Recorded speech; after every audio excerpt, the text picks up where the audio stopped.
Welcome everybody to another episode of Gaming with Eric, also known as Gaming with E. I'm not 100% sure what I want the name of this show to be. However, it is a work in progress, so if you have any suggestions, please feel free to leave those in the comments.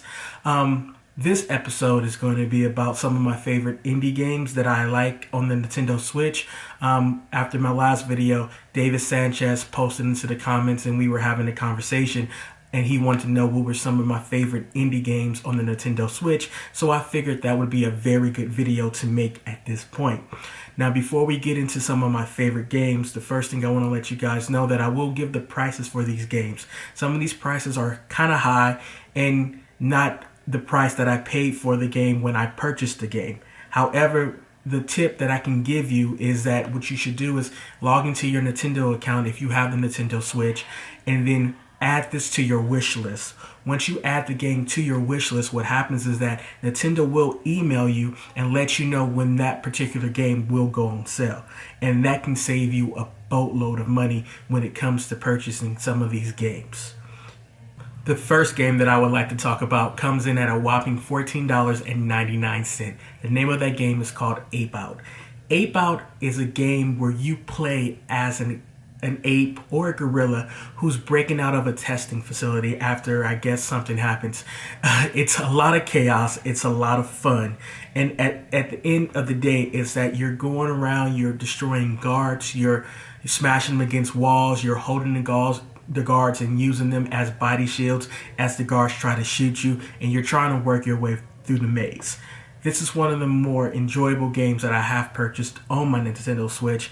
I wish the footage that I gave you was a little bit better. However, for whatever reason, you're not able to go back and revisit levels that you have already completed. And since I'm at level 6, it's called the Lung Shadow level, you see a lot of shadows in that level.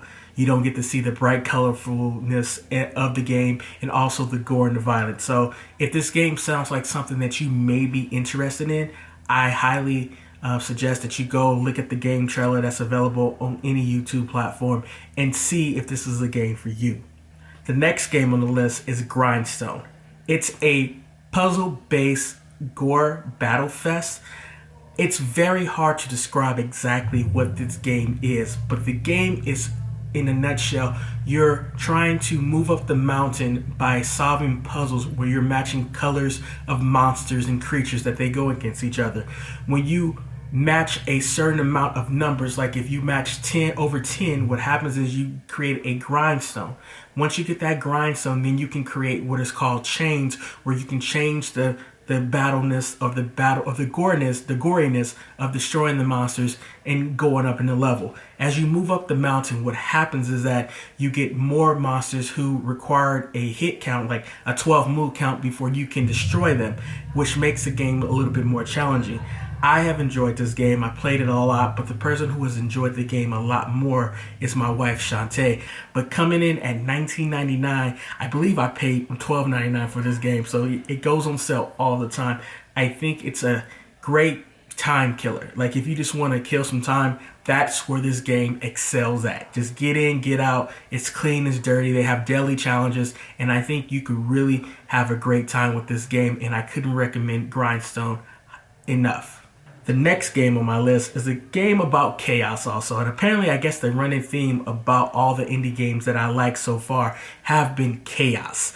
This chaos is a little bit more humorous. It's the Untitled Goose Game, and it sells for roughly around $19.99.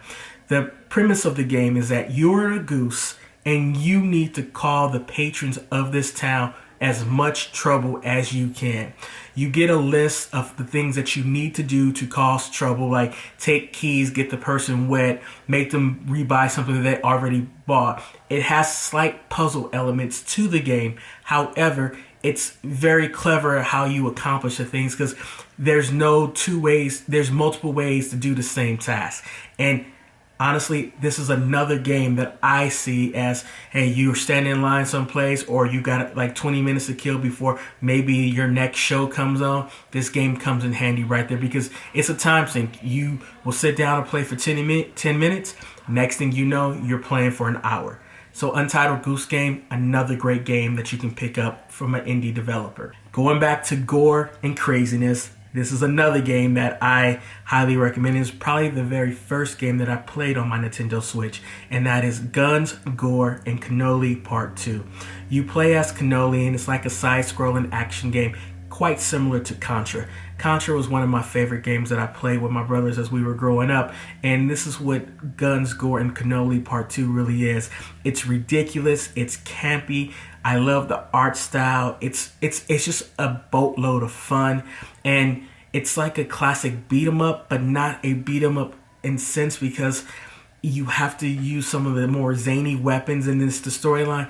It's one of those things where you have to see it to believe it, and trust me, coming in at $12.99, I think it might be the best $13 that you can spend, because it is so much fun. I remember when I turned this game on, I started it and I think I finished it in one sitting. I think it's about 2 to 3 hours, but it's a boatload of fun. Trust me, you cannot go wrong with Guns, Gore, and Cannoli Part 2. Moving on to a more life simulation type of game, and these are for the fans who like The Sims or maybe Animal Crossing. You have Stardew Valley coming in at $14.99. The premise of the game is that you inherit a farm from your family and you need to move into that farm, and it's your job to bring that farm back into prominence. At least that's my understanding. Throughout the game, you get to know the town folk, you can go mine for things, and there's so many different activities that you choose to do. The interesting thing about Stardew Valley is that no person will play the game the same way, and that's what makes the game so much fun. I really enjoyed this game. This is a very good game to mellow out if you've had a stressful day. It's very similar to how Animal Crossing worked out. When you played Animal Crossing, it would just relax and calm you. The same thing can be said about Stardew Valley, and I enjoyed it. It has a very old school look to it, and you know, for what I can say, for $14.99, you can't go wrong with this game. The last game on the list is the game that I'm currently playing. It's Ori and the Blind Forest. This game just hooked me once I got to the story. You play Ori, and somehow, some way, Ori is connected to the life force inside of the forest. And because he didn't answer the call, I guess the forest died. So now it's your job to adventure platform your way to try to get the forest back alive, and it's telling a wonderful story. The soundtrack is beautiful, the controls are beautiful, everything about this game is wonderful. This is the prequel to the game Ori and the Wisps, which apparently is taking all the systems by storm because it's such a wonderful game. But I'm really enjoying Ori and the Blind Forest, and it's going for $19.99 right now, which I think is a steal.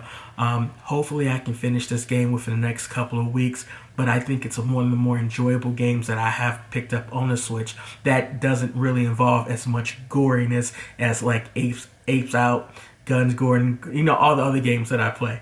But I mean, I cannot not recommend Ori and the Blind Forest more than I have already. Well, I hope you guys enjoyed the list that I just given you. These are some of the games that I have on my Switch that I have played. With that being said, like I said, this video was spurred by the conversation that I had in the comments. So if there are any other videos that you want to see, or even if you want to see some gameplay where maybe I sit down and I play Breath of the Wild with you guys as we await the sequel to come out, that could be something we can arrange. Just leave it down in the comments. Please don't forget to like and subscribe and hit that notification bell to find out when we release something on this Sharpshooters channel. I mean, we have the Untitled Manny and Marcus show that comes out Tuesdays and Thursday, where Marcus and Manny cover instantaneously what happened on Monday Night Raw, the Royal Rumble, or even the Wednesday Night Wars. And then we have this podcast recording on Saturday where we cover the entire week in pro wrestling and some of the biggest news headlines, where we just sit down and have a good time. I really advise you to check out the channel. We're doing something every new, just trying to make it more entertaining for everybody to enjoy here and there. But as I said, I'm Eric. I hope you guys enjoyed this video. Until next time, stay sharp.